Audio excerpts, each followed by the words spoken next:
this is an iHeart podcast. Guaranteed human.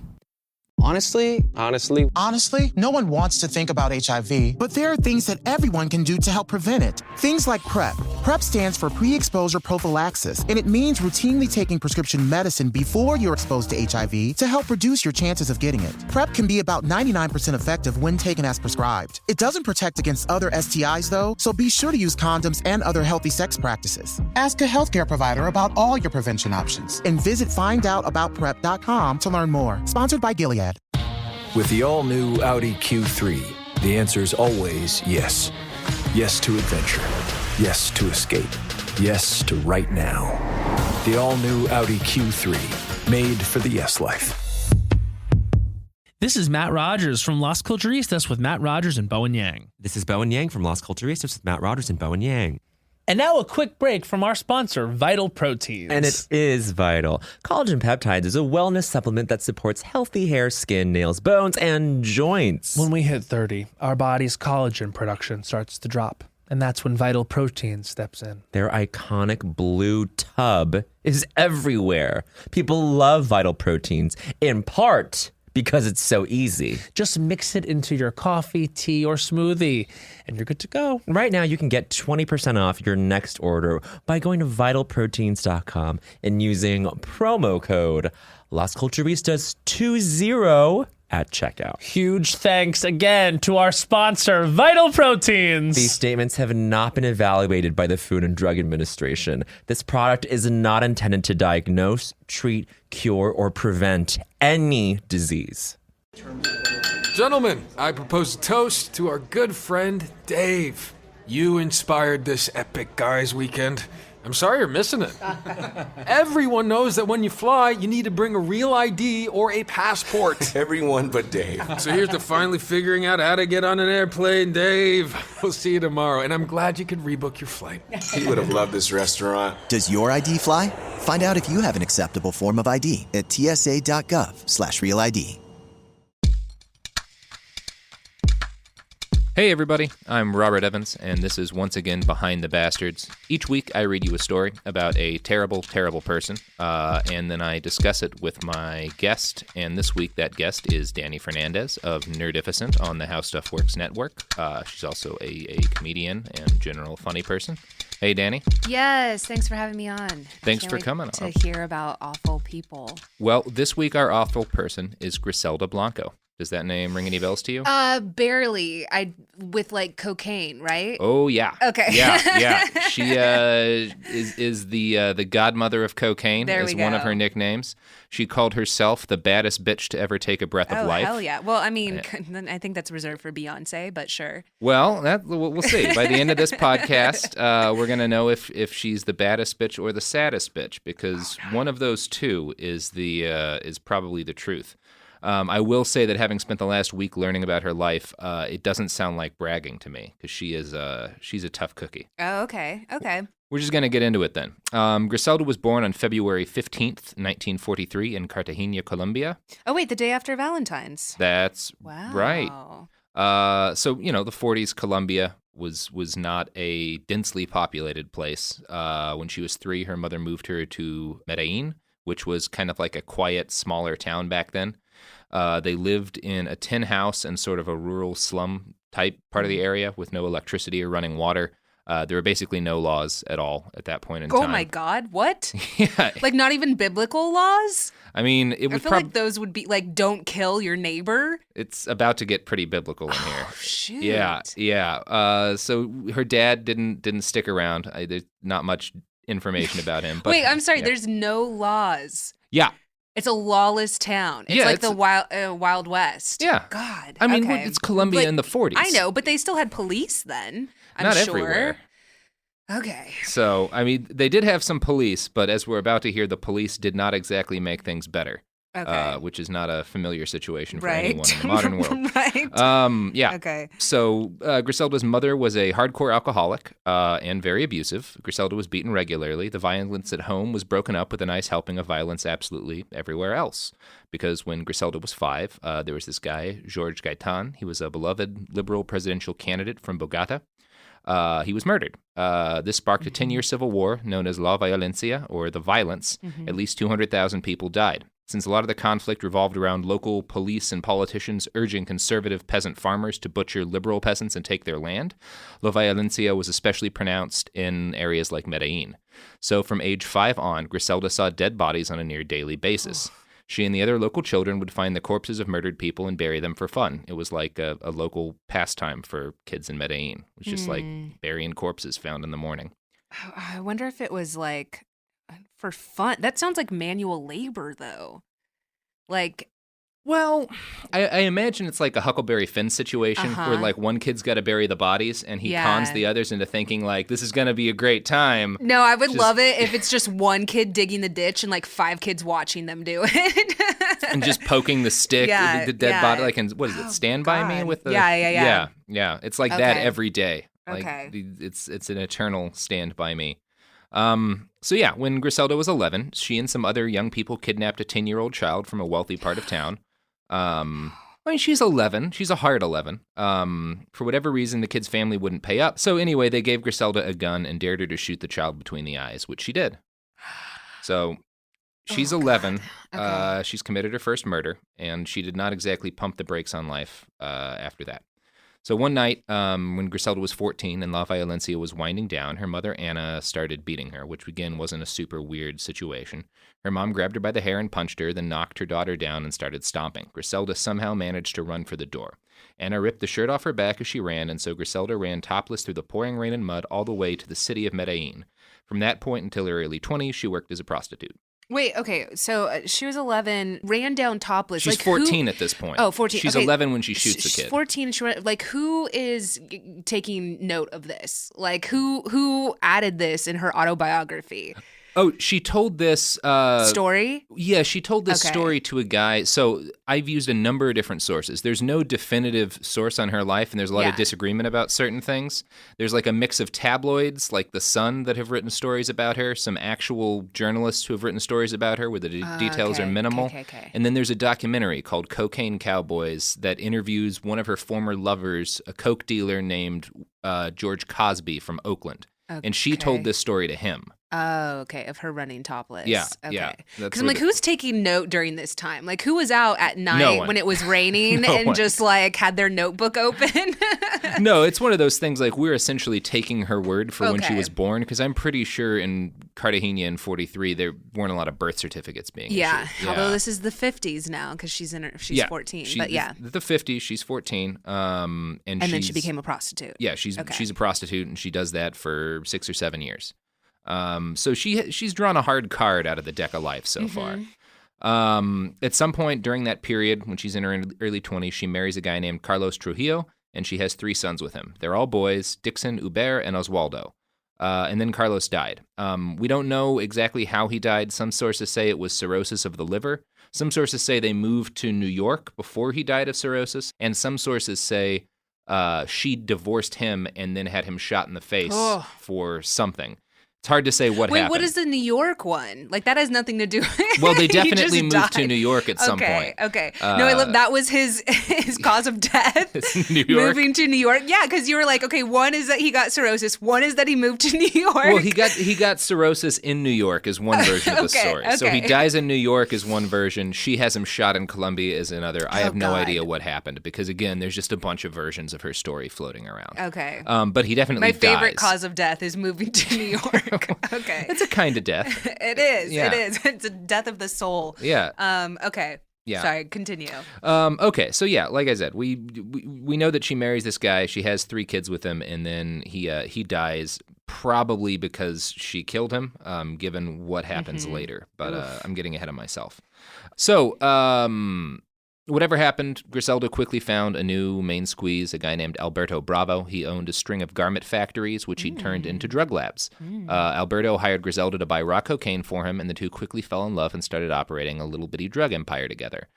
They moved to Queens because New York at the time was the world capital of buying cocaine for way too much money.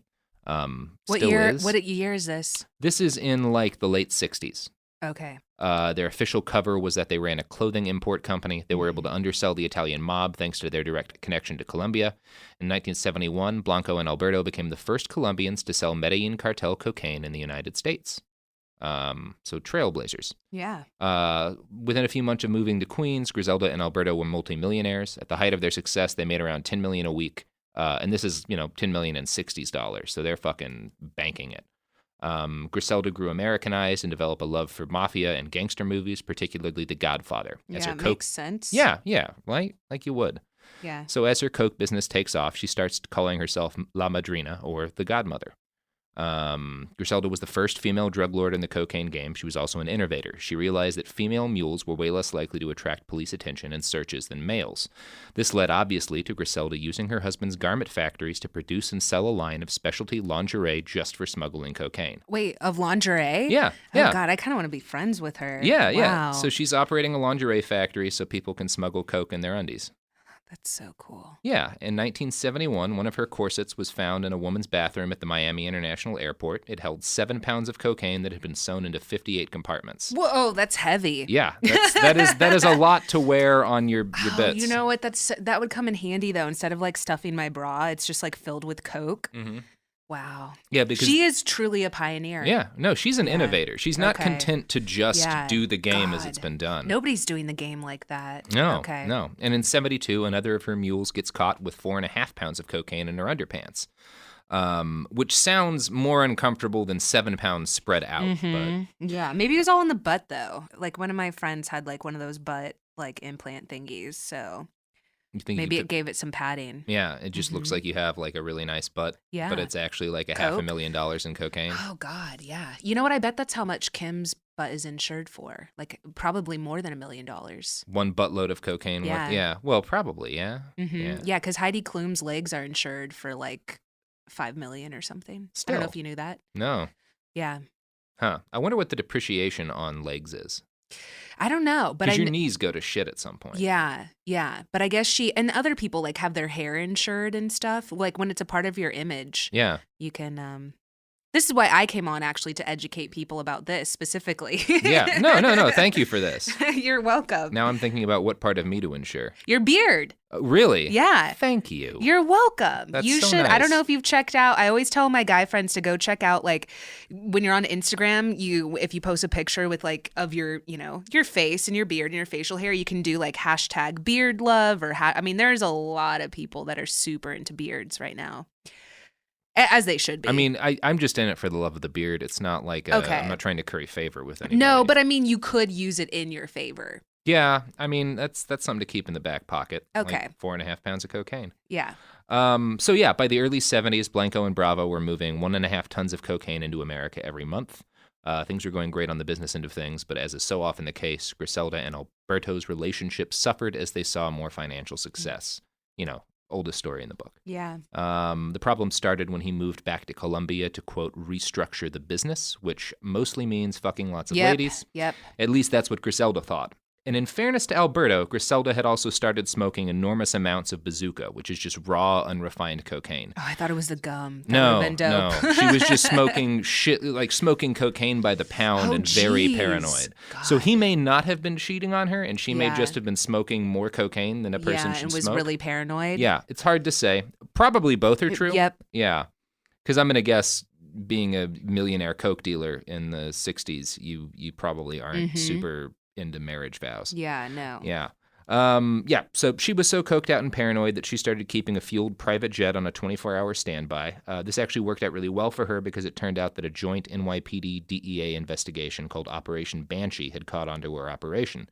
She managed to make it down to Miami and escape to Colombia just ahead of the authorities. Most people would lay low at that point, but Griselda was still smoking unbelievable amounts of cocaine. And so she was convinced that her husband was cheating on her, and she'd also began to suspect that he was plotting against her with a little guy named Pablo Escobar.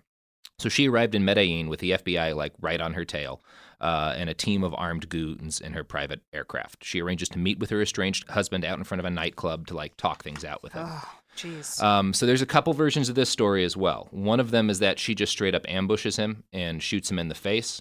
One of them is that they try to talk and there's like a cold standoff, and she tells him that, she needs to tell him some things and he has to listen. And then he says that all this godmother crap's gone to her head. She didn't appreciate this, so she pulls a pistol from her ostrich skin boot and shoots Alberto in the face and blows his brains out. He dies instantly, but he manages to get a shot off with his Uzi that hits her in the belly. There's a few variations of what happened at this point, too. Okay. One of the stories says she grabs the Uzi from his dying hands and guns down all 6 of his bodyguards while her guards are just like standing there staring. Another version is that there's just a giant firefight between them and she gets dragged wounded back into the limousine and taken to a hospital where she, recovers. Either way, she is now in sole control. Wait, and they've already both seen The Godfather, and they didn't they didn't already anticipate this happening? I mean, it's possible she wanted exactly this to happen, other than the getting shot herself part. Oh my gosh. Wow. I'm more confused that he died instantly, but also shot her. Well, you got him. He's got the Uzi in his hand, and she shoots him in the face, and maybe he just twitches. It may have just been like a twitch. Shot first. Or maybe he shot first. So she was doing it in defense, technically. She may have been the Han Solo in this situation. That's entirely possible. Hard to say, but either way, Griselda... Was Pablo there? No, Pablo was not there. Okay. There's a lot of... He's smart. Yeah. There's some people that say he was her protege and learned from her. There's some people that say they probably didn't have that much in But he common, was working on... He was a little guy at this point. Yeah, but I thought he was Alberto's protege. No, hers. There's a rumor that he and Alberto were working to push her out of her chunk of the coke business and then manage it together. Yeah. That's what she may have thought was happening. But we don't know that that's what's happening because other people say that Escobar was like her protege at a later date. Okay. So it's hard to say. Again, we're talking about like coke dealers, and everyone who was alive to relate this story was doing impossible amounts of cocaine while it was happening. So you're going to get different variants. Or it was gunned down in an alleyway. Yeah, a lot of that. But one way or the other, she kills her husband, winds up in charge of their whole cocaine empire, and earns a second nickname. Wait, the police just look the other way? Well, it's Colombia. Oh, okay, yeah, right. This is in like Medellin, so like the police aren't going to get in the middle of 2 coke dealers shooting it out. Okay. Yeah, so she earns a new nickname, the Black Widow, which... So I'm of 2 minds of this. I feel like you have to kill more than 2 husbands to get the name Black Widow. That's 2 lives. Like, I think she deserves You the feel name. like 2 is enough of a pattern. I feel, depending on, yeah. I think 2, you're off to a good start. Yeah. I mean, she definitely earns it later on, spoiler alert, but... I feel like, I want to wait until someone's killed 3 husbands before I give them that kind of a nickname. Like, if she killed her first husband, what would her name, husband kill, One husband might be a fluke. Hey, here's how I'll do it. Like, if she ate her first husband, she'd be known as a man-eater. Like, they would put that name, they would title her that and think it's, like, super quirky and, like, a news headline. Yeah, that's fair. Or whatever. Yeah. So, that's that, yeah. And I feel like if you eat a person, it's get more, that nickname right away. Okay, I feel like you got to establish a pattern with Black Widow. We don't know if she ate him or not. We don't, and it's possible she did. That wouldn't be the craziest thing that she does. People, no, I was gonna say people get hungry on coke, but they don't. Yeah, that's kind of the benefit of coke. Yeah. Great weight loss drug. Okay, so she's the Black Widow. Got it. So she's the Black Widow and the Godmother now. She can't have both names. I see what you mean. She had something like 20 different nicknames. Okay. Yeah. Grizzy, like the Grizzy Bear. Yeah. That one didn't really take off. No. Okay. Yeah. So she takes control of the empire. Mama G. Mama G. That's a good one. Yeah. So she runs her coke business from Colombia for a while. She grows into one of the most influential figures in the cocaine world. At one point, she brokered a major meeting of all the big coke traffickers, including Pablo Escobar, to get everybody to unify their import networks so they can more efficiently sell cocaine to Americans, which is cool. In 1978, Griselda marries a new guy, a bank robber named Dario.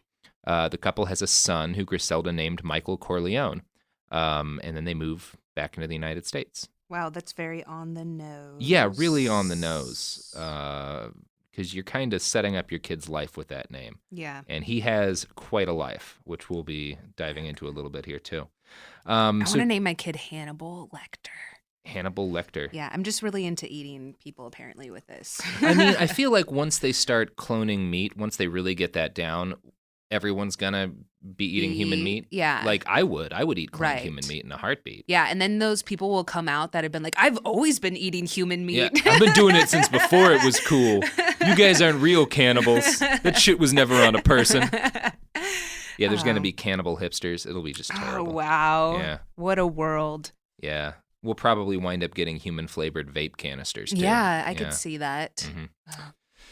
Anyway, they move back to the United States.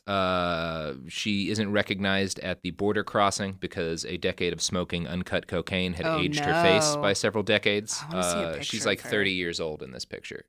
She doesn't look that bad, She doesn't look that bad. But she's clearly taking some. It's not great to smoke cocaine for a decade. It's not.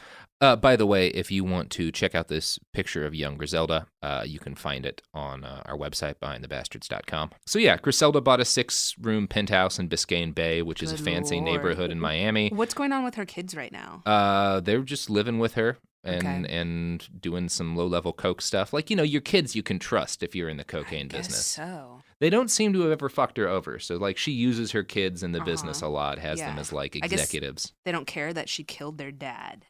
I think they get used to it because she kills a lot of dads. Okay.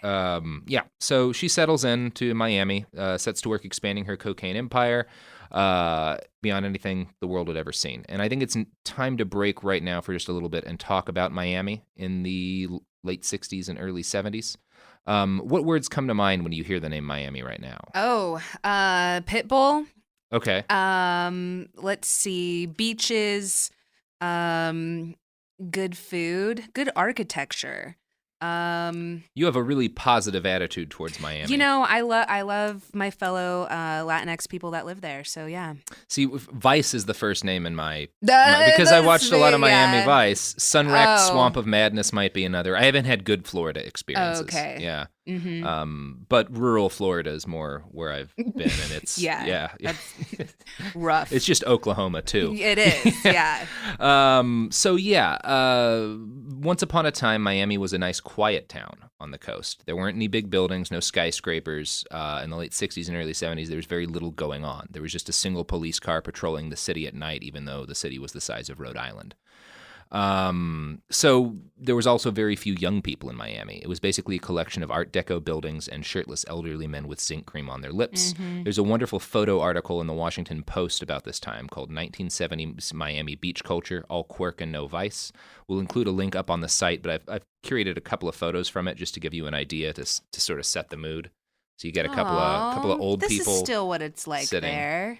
Yeah, and then there's the picture of the guy with the zinc cream on his lips, which is like a thing old men used to do because like they didn't have sunscreen, but it just makes them all look creepy as hell. So it was into this like nice, quiet Miami that Griselda Blanco drops like a hand grenade in 1978. We're going to get into what happened when Griselda established her cocaine empire in Miami after the break. But before that, we have to do some more ads and sell you some things that are less addictive than cocaine, probably. Picture this. A curve in the road. A change in plans. Well, what do you say? With the all-new Audi Q3, the answer's always yes. Yes to adventure. Yes to escape. Yes to performance. Yes to comfort. Yes to right now. Because saying yes without hesitation, that's real luxury. The all-new Audi Q3, made for the yes life. Gentlemen, I propose a toast to our good friend, Dave. You inspired this epic guys weekend. I'm sorry you're missing it. Everyone knows that when you fly, you need to bring a real ID or a passport. Everyone but Dave. So here's to finally figuring out how to get on an airplane, Dave. We'll see you tomorrow, and I'm glad you could rebook your flight. He would have loved this restaurant. Does your ID fly? Find out if you have an acceptable form of ID at tsa.gov/real ID. For period protection you can put on and forget about, nothing beats Knix leak-proof underwear. North America's #1 leak-proof underwear brand. Let's face it, life can be unpredictable, but your leak-proof underwear shouldn't be. That's why millions of people choose Knix. For periods, for light leaks, for everyday freshness. Knix undies are super comfy, super absorbent, and made to handle whatever your day throws at you. Day 2 of your period? Covered. Your daily run? No problem. That big sneeze? You know the one. Yep, we've got you. And with styles like bikinis, boy shorts, thongs, and high-rise, plus sizes from extra small to 4XL, Knix makes it easy to find your perfect fit. Say goodbye to stress and leaks, and say hello to undies that work just as hard as you do, no matter the leak. Find the style and level of protection you want at Knix.com and use code FLOW15 for 15% off. That's KNIX.com, code FLOW15 for 15% off. Knix, for your leaks, for your life.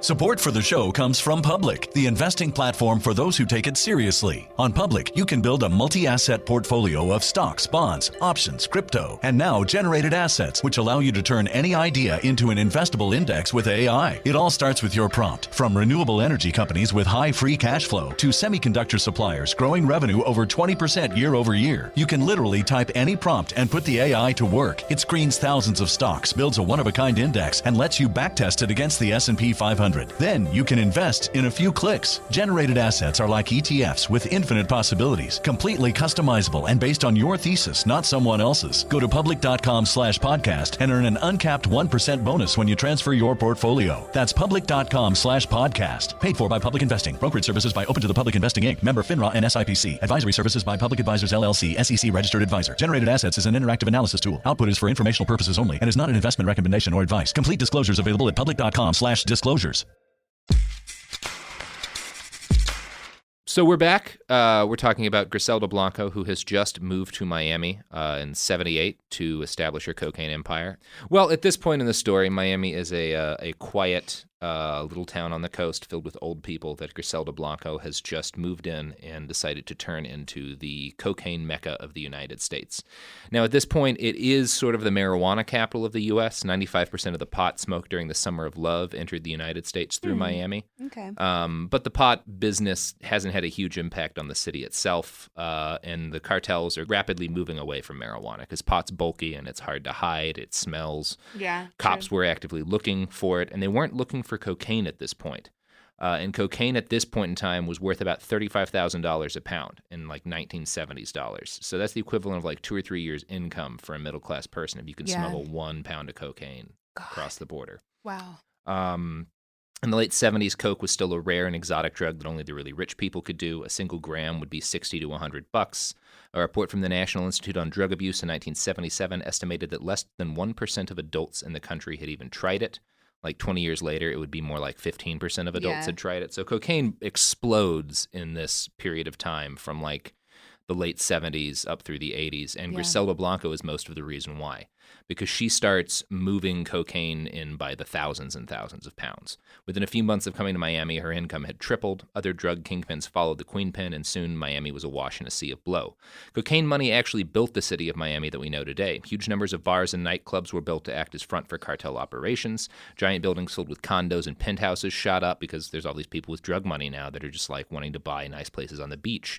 Banks who were willing to look askance at a little blow got rich beyond their wildest dreams and also bought giant skyscrapers to house their Why aren't we growing doing operations. this now? I feel we could help our economy. We're just getting super into coke. Well, we're doing this now with pot in the Northwest. So Yeah. there's all these little towns in Oregon that were like just a stop on the road 5 years ago that are now filled with money and rich people and buildings good. because like the fucking pot industry moved in. Yeah. I don't feel like we're doing that here. Like, I don't think people are making a ton off of pot here in California. Well, no, because California, you can get what, $800 for a pound of weed here. Like, whereas you know, in the parts of the country where it's still illicit, it still goes for a couple of grand. Oh, so wait, so they still have to hide it, kind of, out there? Most of the growers you're going to meet, some of them are fully legit and they just sell within the state or within like the legal states, but a lot of them will sell a little bit legally to sort of cover their operations, and then will sell a lot more in parts of the country where like it's, you know, that's where pot comes from, is the Northwest. Okay. Yeah. The only thing that would terrify me about this is I've seen Goodfellas, so I'm like I would be scared to get into this world. Oh, it is a scary world. Because you're gonna die. Yeah, and the pot industry right now has some ugliness to it, but the cocaine era it was unbelievably. You know what? At least pot chills you out. Yeah. So your competitors, you're all chill, and you might end up like meeting up to fight, and then you smoke together. Yeah. Whereas coke people are so angry been around coke heads. And They're once like, they start doing more coke, it's not going to calm them down. Okay. Yeah. So this leads to a period of time called the Cocaine Wars, which were largely focused in South Florida. Griselda was probably the most successful coke baron of the early cocaine wars. She developed a reputation for being willing to kill basically anyone for basically no reason. At one point, she cornered an arms dealer with a machete and was about to cut him to pieces. The man begged her not to and begged her to instead get a gun from his car and just shoot him. So she shot him, and she told everybody, like she would tell the story to people, that she showed mercy to this guy by shooting him rather than cutting him up. So she got another nickname out of that. La Compasiva, the compassionate one. Oh, God. So now she's up to 3 nicknames, all pretty good. So at one point, Griselda stole $2 million from a business associate and had that associate tortured and killed, then wrapped in plastic and tossed into a canal. She was probably responsible for more than 200 murders in Dade County, Florida alone.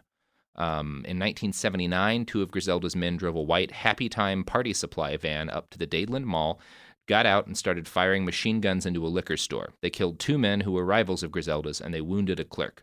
The shootout became known as the Dadeland Mall Massacre because the bar for being dubbed a massacre was set a lot lower back in the 70s. Like, 2 people doesn't even get you on the news anymore. Yeah. But they were using machine guns, and they wound up just like driving around the parking lot of the mall in their white van, firing machine guns randomly in the buildings for a while.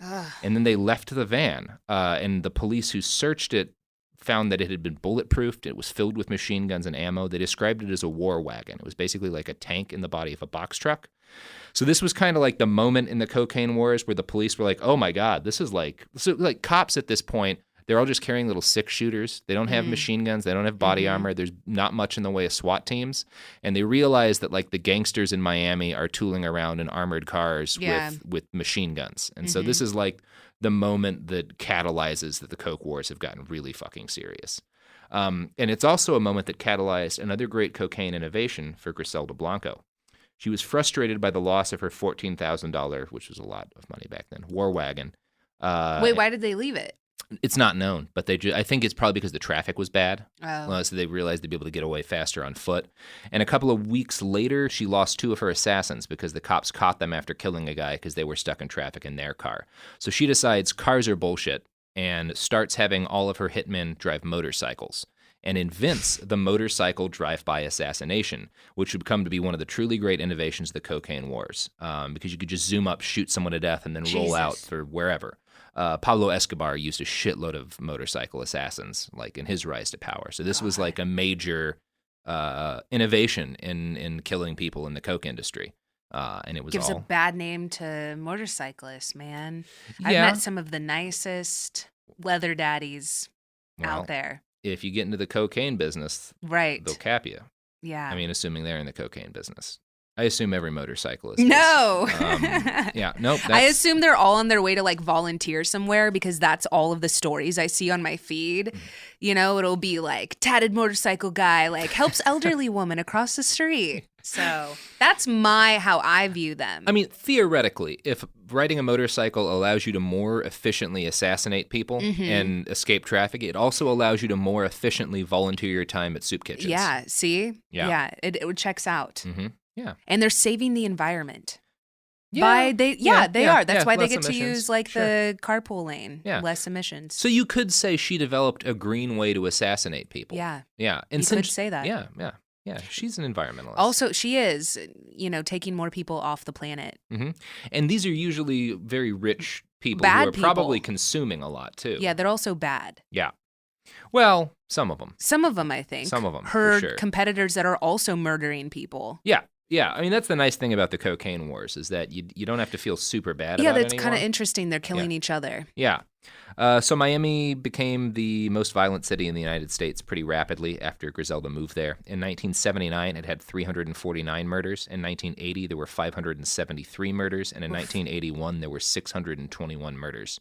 So many people were dying that the coroner's office ran out of space to put the corpses. The medical investigator had to lease a refrigerated truck from a Burger King for $800 a month so they'd have enough space for all the bodies. That's super dark. Yeah. That's super dark. That's like a problem. Not only dying, but having to stay in a Burger King. Yeah, not even McDonald's. Yeah. Because back then McDonald's was huge. Like staying in the second-rate refrigerator. God.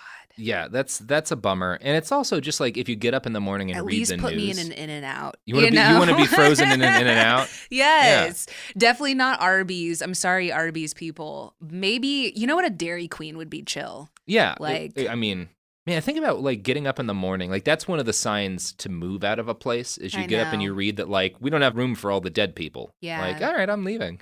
So the head of Miami's Police Benevolent Association warned that the criminal justice system could no longer protect people and urged citizens to arm themselves, which, again, not a great sign. So while all this is happening, Griselda is making billions and billions of dollars. But she's also grown more and more paranoid, partly because she's smoking even more bazooka now. Yeah. And partly because tons of people want her dead because she's... That would be hard. Yeah, yeah. Mm-hmm. So she's both paranoid and actually being hunted by people. She mostly sticks to her homes, which now included a Miami mansion as well as the Biscayne Bay penthouse. The mansion had a bronze bust of her face at the entryway. Up-and-coming drug lords who visited the godmother took to rubbing the bust for good luck. One of these enterprising youngsters was apparently a man named Pablo Escobar. Again, just one of the... back in her life. Yeah, back in her life. Well, he's learning, you know? Yeah. Pablo is always good at learning from teachers. Mm-hmm. That's what everyone knows him for. Wow. Well, His you know, learning. do you think that she could have gotten out of the business at this point if she wanted to? I feel like it's something once you're in it for life. Definitely once you've got a couple hundred murders that you've ordered, there's probably no going back. Okay, you're right. Because it's one of those things she could have gone back to Colombia and been safer from the cops, but then like there's got to be a shitload of people who want her dead in Colombia God, too. it's not worth it. It's I mean, a I know gilded cage. Being having millions of dollars in multiple homes, but never knowing at what point you're gonna die. Yeah. You know, I mean, I guess we're all gonna die, but Yeah. like, even if she moved to a different country that she's never been to before, I still feel like I'd be looking over my shoulder the rest of my life. Well, that's the downside of like drug money that you have to kill people for, is that you're never safe. So Griselda's on top at this point, but she's basically hiding in her massive houses doing shitloads of cocaine. She turned to increasingly wild parties in order to kind of take her mind off the threat of impending death or legal action. How old is she? She's in her 40s. Okay. She's like 39, 40. During this time, she was known to force both men and women to have sex with her at gunpoint. She's also accused of having frequent bisexual orgies at her mansions. Again, it's hard to tell. This is what the cops say that she was doing. So it's hard to tell if they're just trying to slander her or if she is just... Has she spoken about her sexual life before? Not about this stuff. Okay, but she talked about running topless when she was 14? Yeah, she talked about that. She told that to one of her lovers, but you probably wouldn't talk about your frequent bisexual orgies. I mean, if I had I already do that now. But if I had, I'm not kidding. Iffy and I talk about sexual stuff on our podcast all the time. But we're also in 2018 where we're allowed to. Exactly. So I hear we're both millennials. Yeah. So I hear frequent bisexual orgies now, and there's nothing bad about it. But in the set, they clearly meant it as a slur when the cops released all this. Yeah. Now everyone's gonna think I have orgies. I haven't. Yeah, but, and it's on my to-do list. And I want to make it clear that Behind the Bastards, the show, has nothing wrong with frequent bisexual orgies. No, but I get what you're saying. At the time, the cops were trying to slander her. Maybe she did this. Maybe she didn't. So they use that as opposed to like murdering 100 people. So instead they use like, but also she's bisexual has sex parties. Oh man, this is America. We're always more scared of sex than violence. Than murder. Yeah, I hear you. We're great at violence. Mm-hmm. We're not good at, being healthy sexually. It's like she's murdered people, but also she's not a lady. But she fucks weird. Yeah. But also she's not Christian. Okay. Wow. So she's a billionaire now. She's indulging in rich people passions, buying lots of dumb, expensive stuff. Griselda Blanco purchased a gold-plated MAC-10 machine pistol with inlaid emeralds. She owned a set of Eva Perón's pearls and a tea set that had once been property of the Queen of England. So she's like buying crazy rich person stuff and having parties, which is what you do if you're a billionaire and wanted by a bunch of criminals. Yeah. Her third husband, Dario Sepulveda, started spending more and more time in Colombia in the early 80s. Griselda eventually learned that he was cheating on her, and she did the thing she always did. Why? Yeah, exactly. Your wife's name is the Black Widow. Don't fuck with her. Oh, man. What if they're, like, terrified, so they're, like, confiding in the arms of another because they're so scared that they, like, have an emotional partner, you know, like emotional cheating, and then she kills them. And then you've kind of anticipated what's about to happen. She hires a bunch of assassins to dress as police officers, pull over Dario's car, and machine gun him to death in Medellin. Her son, 5-year-old Michael Corleone, was in the backseat of the car at the time. Having people killed next to their kids was kind of a pattern for Griselda. In 1982, she tried to kill a rival coke dealer, Jesus Castro, for making fun of her son's butt, I think. Her assassins had missed Castro, but hit and killed his 2-year-old son, who was also in the car. Oh, no. In 83, she had a married couple murdered while their children were in the adjacent room. And she actually wanted the kids killed, I think, but her assassins were like, we're not going to go that far. So she's fully off the fucking chain at this point. By 1984, she'd made a lot of enemies and had a bounty of more than $4 million on her head. Griselda, From who? From everyone. Like, multiple different people had bounties. So all of the godfathers, like, got together and put a bounty on her? Several of them did. I'm sure she had allies, too. No. Okay. No, she has pissed off everybody. They did one of those round table things where it was like all the heads of the families got together. This lady is crazy and we need to kill her. She claimed that she loved being at war, but repeated attempts on her life finally convinced her to flee Miami for Irvine, California. Oh, God. The real place to die. Yeah, it's fucking... Wow. That's the motto of Irvine, right? It's a good place to die? It is. A good place to be forgotten. Oh, wow. Okay. So it was in Irvine in 1985 that the police finally caught up with her. They knocked on the door of the home she shared with her mother and young son, Michael Corleone, and arrested the godmother while she was lying. It's that fucking name. That's why. Fucking name. You gave it away. Yeah, it's very clear she's a criminal. Yeah. Wow. So they find her lying in bed with her Bible. The officer who arrested her, a guy named Palumbo, kissed her on the cheek as he handcuffed her because he'd promised to do that for some reason. I don't know. Cops are weird. So now the godmother, after almost 20 years in the coke business and billions of dollars, has been caught by the police. Her past is caught up with her, and she's about to go to prison. And we're going to get into what happens in prison after the break. Picture this. A curve in the road. A change in plans. Well, what do you say? With the all-new Audi Q3, the answer's always yes. Yes to adventure. Yes to escape. Yes to performance. Yes to comfort. Yes to right now. Because saying yes without hesitation, that's real luxury. The all-new Audi Q3, made for the yes life. When you travel, there are a lot of things to remember to pack. Like noise-canceling headphones, a phone charger, your favorite snacks. But the most important thing to bring? An acceptable ID, like a real ID or a passport. You'll need one of these every time you fly domestically. And unfortunately, a driver's license that's not Real ID compliant isn't gonna fly.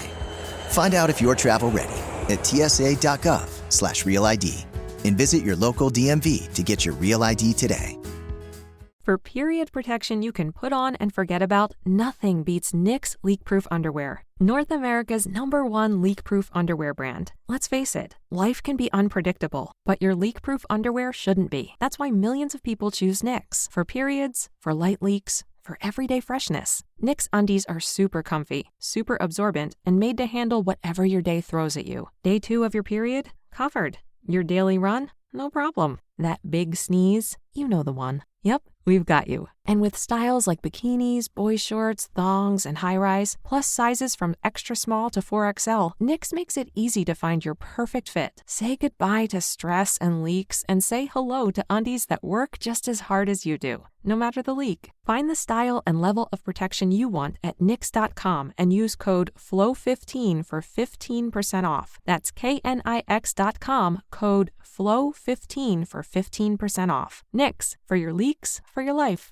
Support for the show comes from Public, the investing platform for those who take it seriously. On Public, you can build a multi-asset portfolio of stocks, bonds, options, crypto, and now generated assets, which allow you to turn any idea into an investable index with AI. It all starts with your prompt. From renewable energy companies with high free cash flow to semiconductor suppliers growing revenue over 20% year over year, you can literally type any prompt and put the AI to work. It screens thousands of stocks, builds a one-of-a-kind index, and lets you backtest it against the S&P 500.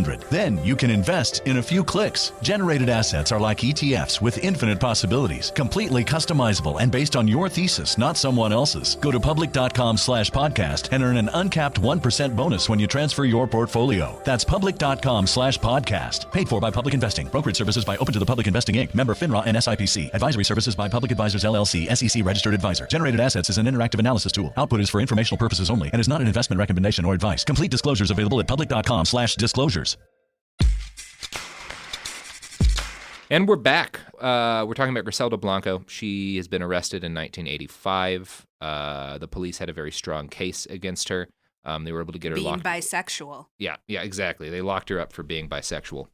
But yeah, they were able to get her in prison for like a decade or so, but they didn't have quite enough to put her away for life because, she was smart. She keeps her. Yeah. Their hope was that while she was locked up, they'd be able to dig up enough dirt to convict her of murder. Griselda wound up taking like a special plea deal to get her sentence locked in at 20 years, which was a pretty good deal considering the 200 to 250 murders the state blamed on her. But she's behind bars for a while now. Her arrest and the subsequent revelations about her life of crime were big news. She became known as the Queen of Cocaine and the subject of many lurid daytime TV news profiles. And one man, a street-level coke dealer from Oakland named Charles Cosby, saw one of these daytime TV things and became obsessed with the Queen of Cocaine. He happened to have a connection to her in prison, and so he wrote her a note. Quote, "Godmother, I think you're the greatest queen to ever sit on the throne. I've admired you ever since I first heard of you. I appreciate you, and I salute you for being a real woman." Unquote. I'm not going to lie. That sounds like some of the DMs that I get. I'm not kidding.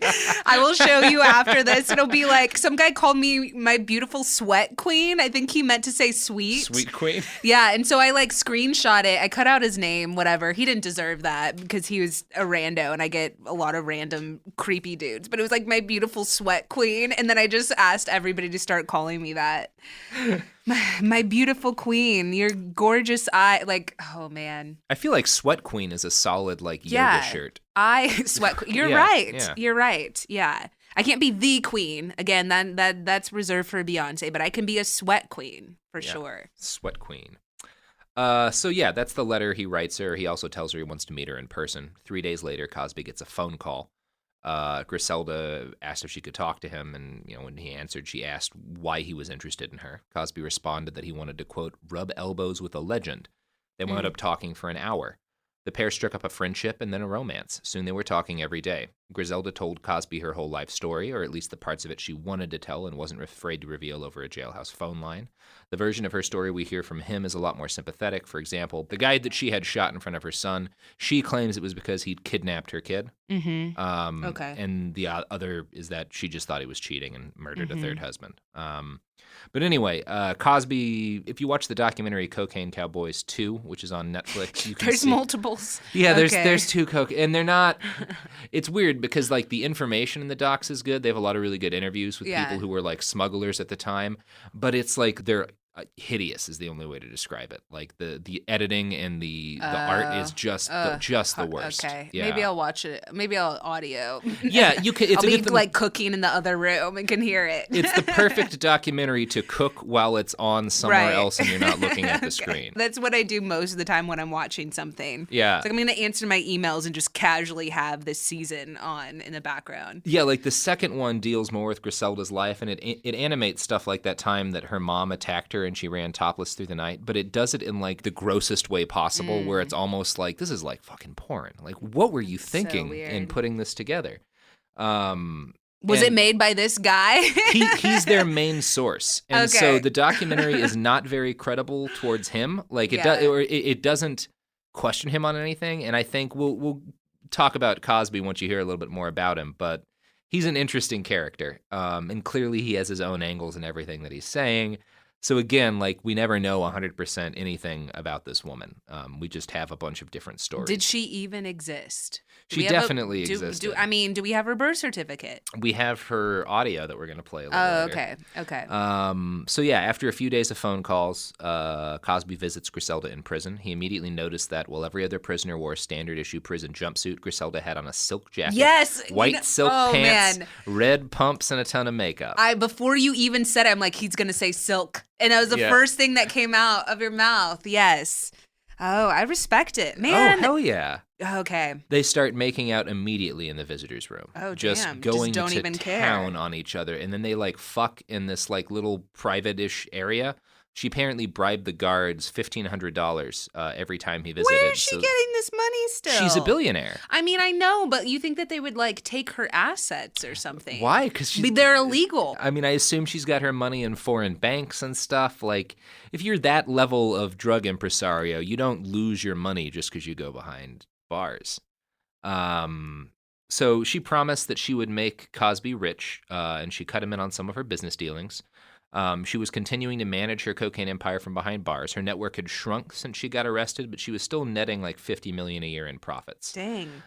45 days after he met her, Cosby claims he was a millionaire too. He went from slinging ounces to selling hundreds of pounds of blow. Cosby visited Griselda in prison every week. So prison was not the same thing for Griselda that it was for anybody else in prison. Her status as a billionaire and her just raw charisma meant that life didn't change all that much once she was inside. She bribed guards to bring her money, cocaine, Colombian sausages, and perfume. For a time, all was well. Griselda fell madly in love with Charles Cosby, and the two carried out a surprisingly intimate relationship considering she was incarcerated the whole time. Here's a couple of pictures of them at the jail. That doesn't look like a jail. Oh, is that them like outside? Yeah, it's like out in the yard or something. Yeah. Dang. Oh, look at, oh my gosh. She's dressed, right? Yeah, look at her posing. Yeah. She's like little princess. Yeah.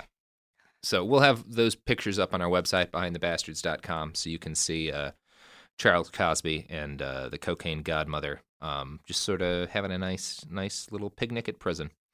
In 1992, her 3 older sons were released from prison. Her enemies almost immediately set to murdering them. Oh, no. Yeah, well, that's kind of what happens. Yeah. Oswaldo was killed in Medellin at a celebration for his release at the Hilton. He was machine gunned to death. Cosby, who informed Griselda, says she screamed for like minutes when she heard that her son was dead. Aww. She wrote a note that was read at her son's Colombian funeral. To the cowards who killed my son, the ground will shake beneath your feet. This deed will be punished. And a few days later, the killers were caught and tortured for like a week before being executed. Griselda was still formidable, even though she was behind bars.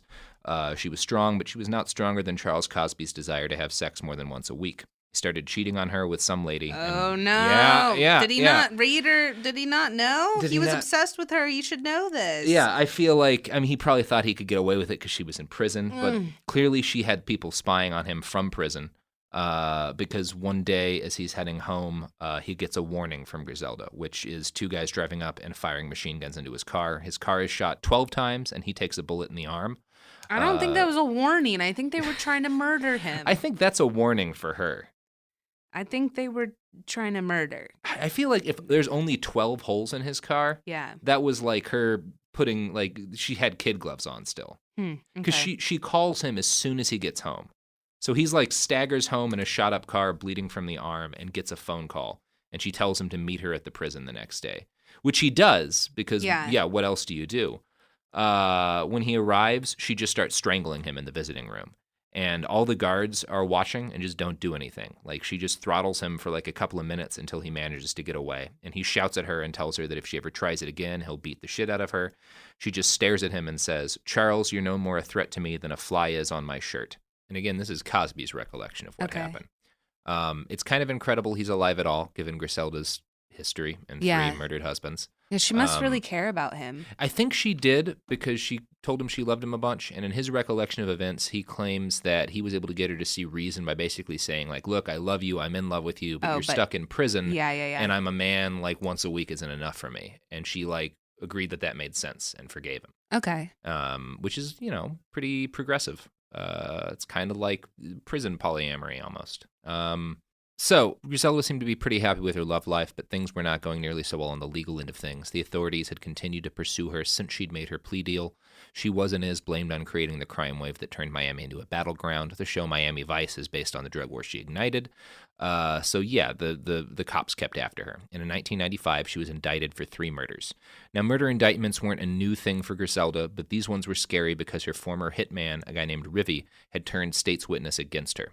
Cosby says Griselda had a mental breakdown when Rivy flipped. Among other things, Rivy testified that Griselda had paid him $50,000 to assassinate a man while her 3-year-old son, Michael Corleone, was in the room. She said, Rivy has enough dirt on me to put me on death row 10 times. She knew she was facing the death penalty, and that fact terrified her. Cosby didn't understand her panic. He was like, you're a billionaire. If we've got to spend 20 or 30 million fighting this thing, let's just do that. But she told him she had a way out of the situation. Again, he kept suggesting we should hire a lawyer, but Griselda had a better idea than hiring a lawyer. She was going to kidnap the president's son. So she told him she needed a favor. The president of the United States? Well, a president of the United States' son. Oh. She told him she needed a favor, reached into her brassiere, and handed him a piece of paper that had JFK 5MNY written on it. She told her to get him to give it to an associate of hers. Cosby asked what the paper meant, and Griselda said, we're going to move against Kennedy. Who? You know, the president's son. We're going to kidnap JFK in New York, and we're going to give $5 million to the kidnappers. So she's decided to kidnap JFK Jr., the son of the murdered president, who at this point is kind of like a playboy socialite living in New York City, by throwing him into a van and then ransom him for her freedom. He'd be released once her plane touched down in Colombia. Cosby flew to New York with 4 Colombians and $100,000, ironically landed in JFK Airport. They bought a van and nice clothing and started stalking JFK Jr. That's hilarious. She could have just used millions of dollars to bribe all the jury and just hire fucking what's his name, the crazy haired guy who got lawyers. Yeah. What's his name off? OJ off. Yeah. That guy was still alive back then. He could have done it. Wow. But no, she decides to kidnap the president's son. So apparently the 3 kidnappers got close enough to do the deed at one point, but a random police car happened to pass by and they lost their nerve.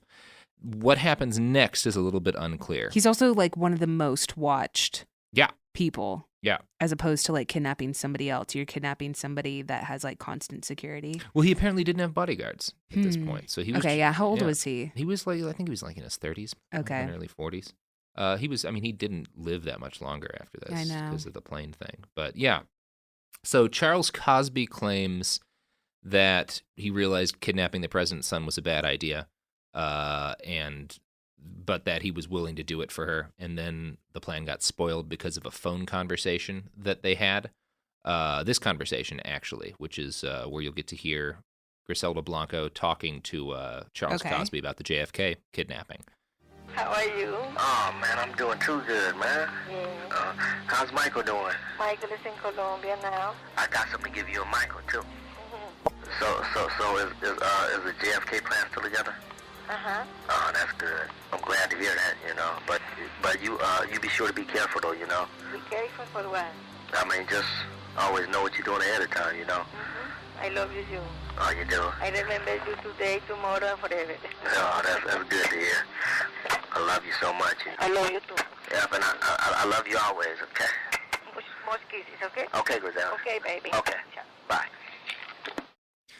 So that sounds to me like he's trying to set her up to admit something about the probably. Just like the way his voice sounds in that. Mm-hmm. So there's a couple different versions of the timeline. Cosby claims that he flew back to California and had this phone call with her, and then the police were at his door because they realized something was going on with JFK. He got subpoenaed, and he was forced to testify. The more likely thing is that Cosby flew straight to Miami and got in connection with the police who were investigating Griselda and set this all up so that he could turn her in to try to get free from a shitload of crimes that he'd committed. Yeah. And I think that's what happened. So prosecutors at this point are pretty sure they've got Griselda dead to rights. Both Cosby and her former hitman were willing to roll on her for a litany of horrific crimes. But then, during the deposition, Cosby got up to go to the restroom. While he was walking back to the room, he claims he was approached by one of the secretaries from the Major Crimes Division of the Dade County Prosecutor's Office. And I'm going to play a selection from the documentary where he explains how this interaction went down. As I'm leaving the bathroom, I almost bumped head on into a secretary. She was, a nice-looking lady. She smiled and I smiled. She reached out her hand and pressed a piece of paper in my hand. So I opened my hand and I unfolded the paper. It basically said, "Charles, I think you're cute, and I would like to meet up with you later at your hotel." So I smiled, I winked my eye. "You know the number, you know where I'm staying at." She walked off, her little slim ass switching down the hallway in her skirt. So I laughed to myself and I went back to the prosecution's office. So he claims she visited him at his hotel later that night and they had sex. Okay. She swore him to secrecy, but 6 months later, it turned out that this secretary had also started a phone sex relationship with Rivi, the cartel hitman who was the other major witness against Griselda. Here's how a book, and this is, again, this is very weird and complicated. But Yeah. basically, both of the state's major witnesses have now engaged in a sexual relationship. With the same person? Yeah. Okay. Well, and Rivi is engaged in it with two secretaries. Okay. Phone sex. Here's how the book Queen Pens describes what Rivi did with the two major crime secretaries. Fancying himself an artist, he sent the secretaries pencil sketches of flowers and cute hand-drawn Garfield the cat sketches. As opposed to actual flowers? Okay. Well, I mean, he's in prison. Oh, yeah, he could still get him ordered. Yeah, but he could continue. get him ordered. Yeah, and Garfield the cat sketes. Mhm. That's the most He's not romantic I cat. mean, is it? No. Yeah. What's more Mm-mm. romantic than Garfield? He's like a depressed, snarky, yeah. Yeah. Okay. But well, yes. You're criticizing this guy's game. But clearly it worked. He would also give the secretaries money to buy gifts for themselves. In return, they made arrangements for his wife to visit him in jail where she got pregnant. The secretaries were apparently in love with Rivi. One of them described the cold-blooded killer as a sweetheart. That's another quote from Queen Pens. Another secretary set up like a Thanksgiving dinner to be delivered to his jail cell. Eventually, they started having phone conversations that were straight up pornographic. And two secretaries were eventually suspended for having phone sex with Rivi. Then the prosecutors found out that Cosby had also had sex with one of these secretaries. And so that basically meant that neither of these guys could deliver their testimonies for the state. They'd been compromised and they were no longer credible. So suddenly a slam dunk case against Griselda goes away completely because both of the major witnesses had sex with can't help prosecutor themselves. secretaries. Neither could those secretaries. Yeah, yeah. It's funny in the documentary about this, the police are still furious all these years later that like this happened and it just like blew this case out of the water. There is a widespread belief that Rivi and Cosby did this deliberately to discredit the case and also avoid having to snitch on Griselda. So this was like a plan that they carried out to both have a relationship. No, it wasn't. you think they're just fucking? Yeah. No, it wasn't. They were thinking not with their head. No. And Cosby doesn't strike me as a guy who's smart enough to plan something that well. My beautiful queen. Yeah. Yeah. So Griselda Blanco was released from prison in 2004. She was flown to Colombia, and pretty much everyone expected she'd be murdered in a matter of days. Two of her sons had already been killed after being sent back there, so this was a safe bet. But Griselda lived another 8 years in a fancy neighborhood in Medellin, walking out in the open without bodyguards. And then on September 4th, 2012, Griselda Blanco, the Black Widow, the cocaine godmother, walked to a butcher's shop near her home and purchased 150 pounds of meat. As she was walking away, a man on a motorcycle drove up to the now 69-year-old and shot her twice at very close range. She bled to death on the street next to an impossible quantity of meat and apparently a Bible. Wow. Yeah. It's so symbolic, too. Yeah. God. Why 150 pounds of meat? Yeah. What is that? 1 pound for each person she's murdered. That was her weekly. Every and week. the Bible was there. This was like if it was written as like a screenplay or something, the like imagery and stuff they want you to pick up on. Okay, one again with the motorcyclist murders. Yeah, she's killed the way with her own innovation. Mm-hmm. And she's there with meat, which is something that she has, cost the lives of others. Mm-hmm. That they were nothing but just, dead, lifeless meat to her. So that you're interpreting it the deep way. To me, I'm just imagining the 69-year-old lady with a sack of meat the size of a man just struggling down the street in like the middle of the day in Medellin. But yeah. Maybe she knew she was going to go out that way. She's like, I might as well Die with a we all enormous have crosses amount to of bear. meat. Yeah. And my cross is a man worth of meat.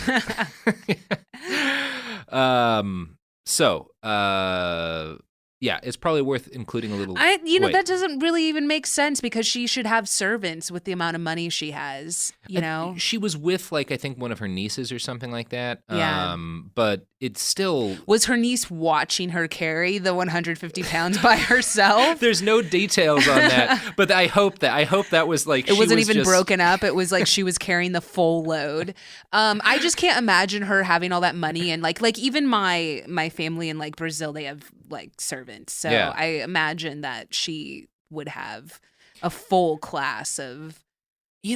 But it's kind of a thing, and I think this happens sometimes to people who like grow up super poor and then get rich, where like you kind of want to do some things yourself, and maybe she had a bronze thing of her own face. But that's just bragging. Yeah, I don't know if I agree with that, but and I don't know. It may have been like the stories just say she bought 150 pounds of meat, so maybe it was going to be sent to her house or something. Oh, maybe she didn't even have it with her. Yeah, I'm just choosing to believe. Why would they include that in the story? I don't know, but I had to once I read it was 150 pounds. No, That's I'm saying so why much meat. would they include that in there if she didn't die with it? It was like she made some layaway order to be delivered at a different date. Well, I don't know that that's what she did. I just know that her last act in life was buying 150 pounds of meat. And carrying it with her. No, and I choose to believe she was Yeah. carrying it over her shoulder with a giant sack. yeah. And her Bible in another hand? Yeah, the niece or whoever who was with her says that she had a Bible in her hand that she clutched to her chest as she bled to death. Wow. But again, that may just be something one of her family members threw in for some extra color. Right. And she had her full rosary with her, and she was on the 10th one when she passed. Got it. Yeah. It's probably worth including a little postscript about her kids. As I said, 2 of them died in the cocaine wars. Michael Corleone, the youngest, stayed in the United States after his mother was released from prison. He never returned to Colombia because 2 of his brothers had died doing exactly that thing. So from age 12 on, he was raised by a series of legal guardians that he picked himself. He would just find people that his mom had worked with and say, I'm going to live in your house and I'm going to pay you rent and you're going to be my guardian. Cosby claims that he took care of Michael Corleone while Griselda was in prison. Michael, for his part, says Cosby is a liar and the whole JFK scheme was also a lie that he made up so that he could sell Griselda out to the police and avoid murder charges for shit he'd done. The police aren't saying either way, so we'll never know. But Cosby's a free man today, as far as I know. An FBI report released after Kennedy's death does show that agents couldn't prove that there'd ever been a threat against him, but that doesn't mean one way or the other that it wasn't real. Michael and his mother kept in touch after her release, although he never saw her again because, Colombia was a death trap for him. On May 12th, 2012, a couple of months before his mom was killed, he was charged with trying to buy 5 kilos of cocaine from an undercover cop with $10,000 cash, a motorcycle, and a diamond-studded necklace with the phrase "Kill all rats" written into it. He seems to have gotten out of any serious trouble, though, because he's a free man today and active on Facebook. He's out of the cocaine game, but today he sells a different drug. Can you guess what kind of business he's in now? Love. No, I'm just kidding. No, he sells vape products. Wow. Yeah, under the Pure Blanco label. And his vaporizer products are like packaged in like a little box that looks like a kilo bag of cocaine, kind of. I thought you were going to say that he's like, and now you can catch him on Tinder, which people have. I'm sure you can. Wow. So I'd like to close this episode by reading his latest post from April 30th.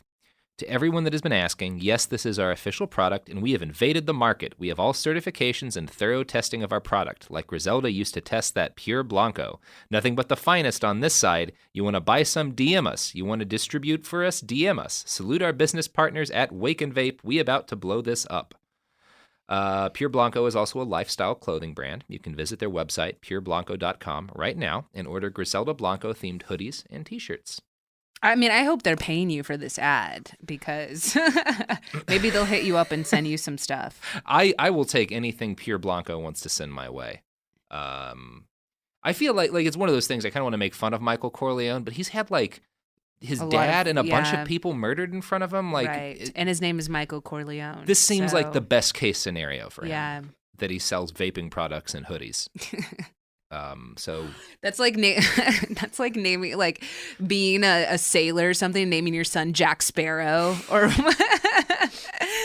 just going through the rest of his life as Jack Sparrow. It's so weird to me that someone like her would be like everything, like her whole life, like every year something happened to her that was crazier than anything that went down in The Godfather. Yeah. And like she still was drawn enough to that movie to name her kid. I know. After that. That's weird. That's funny. Yeah. Yeah, I guess aspirational. Griselda Blanco. I still need the bra with the cocaine in it. That's, oh, God. I'd be wild at parties. So do you think the two different versions of her that are in my head right now are either she's like a stone cold sociopathic badass, which is what I thought when I first started reading about the shit she did. But like the more I got into her story and like hearing her actual voice, I feel like she was just a person who got into a really ugly line of business and like was smart, but always just sort of acting out of fear to not get killed herself. I don't know if she was like without emotions. Yeah. She kind of reminds me of like a Walter White-esque person where it was like she kind of fell into this and then has definitely murdered people. A lot of them, yeah. But also kind of like probably still has feelings for, you know, the family members and loved ones and things like that, where she's not just completely cold-blooded. Yeah, it's not like a dial tone inside, but she's just able to like switch into murder mode when shit gets real. Yeah, when she feels threatened. Maybe it was something that she felt like she had to do. Yeah, because that call between her and Cosby, like, she sounds almost like genuine, like desperate in her need. I don't know how I would be as a woman back in that day, because I can't imagine someone telling me no, and I'm sure that she heard that constantly.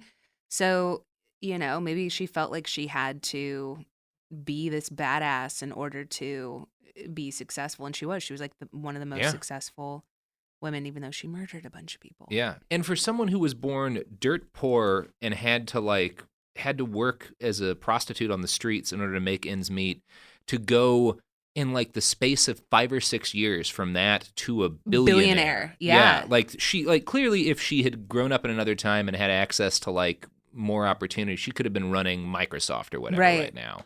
Like, she's got that combination of business smarts and ruthlessness that you need to succeed in capitalism. There was just no legal avenue for it. Yeah, I always think it's fascinating, too, to look at, because there's so many murder shows, I feel like true crime that look into true crime. But as far as the psychology of, like, would we do that if we had $1 billion? Like, just get people we didn't like murdered? You know, this sounds really dark, but I do think it's like whenever they do those college studies and they like give these college students like literally 10 hours of power and they all want to kill each other. So it's like just looking at human nature instead of looking at it as like she's a horrible, ruthless person, which she was ruthless, but like also looking at what would the average human being do if they had $1 billion? And we're also smoking pounds of uncut cocaine. Yes, exactly. Yeah. So you're like highly stressed out, rage. Yeah. Yeah. So, Griselda Blanco. Wow. I want to go back before we close out to the quote that I opened this with, where she called herself the baddest bitch to ever take a breath of life. How do you feel about that on the other end of this? Look, I told you who that is. So you're still saying Beyonce. Beyonce probably could get people murdered if she wanted to, but she hasn't. I don't think that I'm aware of. She has that type of money. So yeah, I don't know. I think that if she was the baddest bitch, maybe she wouldn't have been caught. Yeah. So. But I mean, they all get.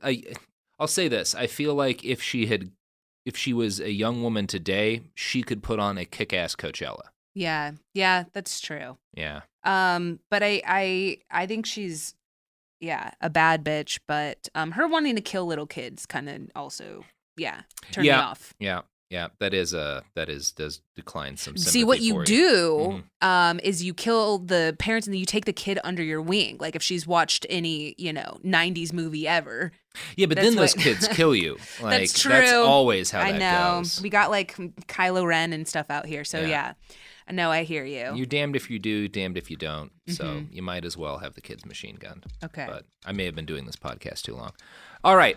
This has been Behind the Bastards. I've been Robert Evans, and my guest for today has been Dani Fernandez. Dani, you want to tell the people where they can find you on the internet? Yeah, I'm at Ms. Dani Fernandez. It's MSDaniFernandez. And then I'm also host of Nerdificent with Ify Wadiwe, and our episodes drop every Tuesday. We do a deep dive into all things nerddom, subcultures and nerddom. It gets a little crazy, tech.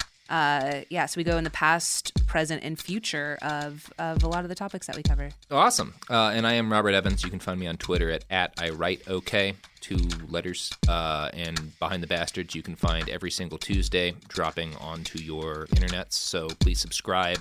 And if you like the show, rate us on iTunes and stuff. You can find us on social media at BastardsPod, and you can find our website at www.behindthebastards.com. This has been Behind the Bastards for this week. Come back next week where we'll talk about someone else who's just the worst.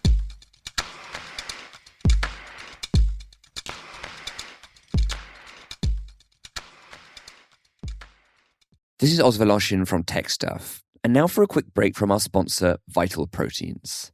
And it is vital. Collagen peptides is a wellness supplement that supports healthy hair, skin, nails, bones, and joints. When we hit 30, our body's collagen production starts to drop.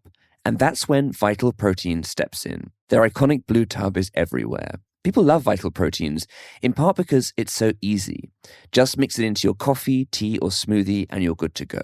And now you can get 20% off your next order at vitalproteins.com by using promo code TechStuff20 at checkout. These statements have not been evaluated by the Food and Drug Administration. This product is not intended to diagnose, treat, cure, or prevent any disease. When you travel, there are a lot of things to remember to pack, like noise-canceling headphones, a phone charger, your favorite snacks. But the most important thing to bring? An acceptable ID, like a real ID or a passport. You'll need one of these every time you fly domestically. And unfortunately, a driver's license that's not Real ID compliant isn't gonna fly. Find out if you're travel ready at tsa.gov/Real ID and visit your local DMV to get your Real ID today. A BetterHelp ad. We get it. February is full of flowers, candy, and, of course, lots of talk about relationships. It can feel like everyone else has it all together in their love lives. But the truth is, we're all still figuring it out. Whether you're working on your marriage, navigating the dating apps, or prioritizing staying single, no matter where you are, you're right on time. Therapy can help you find your way and take some of the pressure off yourself so you can determine what you want, what feels heavy, and how you can feel lighter. Just a little bit of outside perspective from a professional can lead to new understanding and a lot of progress. So the next time you're feeling iffy about your love life, try therapy with BetterHelp and see where it takes you. And remember, you're right on time. Visit BetterHelp.com for 10% off. That's BetterHelp.com. After the rush of the holidays, what you really want is your space back. Pura is a smart home fragrance system designed to help you feel calm, grounded, and at ease, without adding one more thing to your routine. Control scent intensity, schedules, and timing right from your phone. And right now, get a free Pura home diffuser when you subscribe to 2 cents for 12 months, risk-free for 30 days. It's restoration made simple. Visit Pura.com to get started now. This is an iHeart podcast. Guaranteed human.